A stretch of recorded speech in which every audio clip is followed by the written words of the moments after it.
ये हेउछि कंदमूल।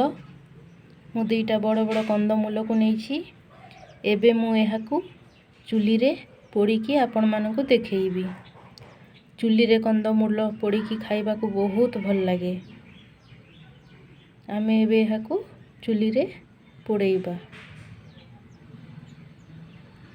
एबे आमे चुली रे कंदा को पोड़ेइबा बा कंदमूल को आमे एठी पोड़ेइबा। आमे एठी देखंतु मु आगरु एठी चुली रू काठ काढ़ी देथिली आउ निया भी टिके कमी आसिलानी। अंगार जेमती बेसी जोर रे जलु थाए से अंगार मध्य टिके लिभि आसिलानी आउ टिके खारो हे आसिलानी।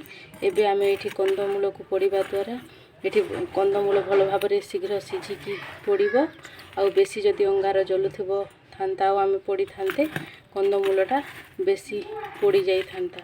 एबे आम कंदमूल पोड़ीबा पई परफेक्ट होईछि। एबे आमे कंदमूल को एठी पोड़ीबा। देखंतु एबे आमे एठी कंदमूल को पोड़ीबा।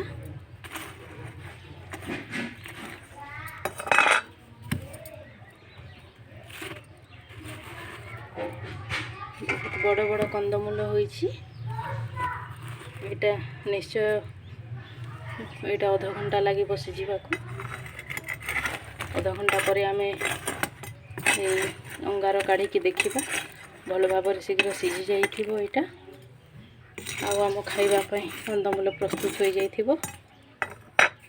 मु एठी भल भाव रे एठी अंगार भितरे कंदमूल को पोती देउछि। ठीक अछि मु एबे पोती देइछि। एबे आमे आधा घंटा पर देखिबा।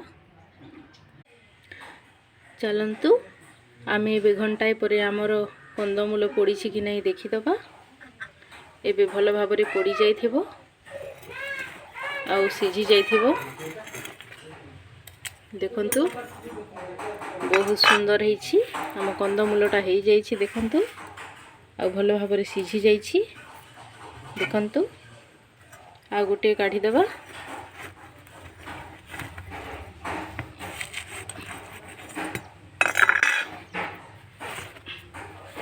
देखंतु गरम अछि। देखंतु एबे मु दुईटी जाक कंदमूल को काढ़ी देइछि। एटा बहुत गरम अछि आ एटा भल भाव रे सिझी जाइछि। देखंतु नरम नरम लागुछि। देखंतु छुई देले दबी जाउछि। भल भाव रे एटा सिझी जाइछि। एबे एही चोपा को काढ़ी देइकी एटा खाई परिबा।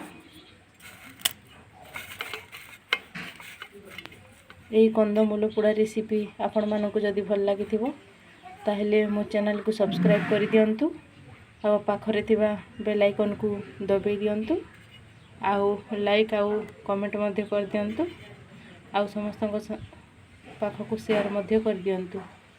Thank you.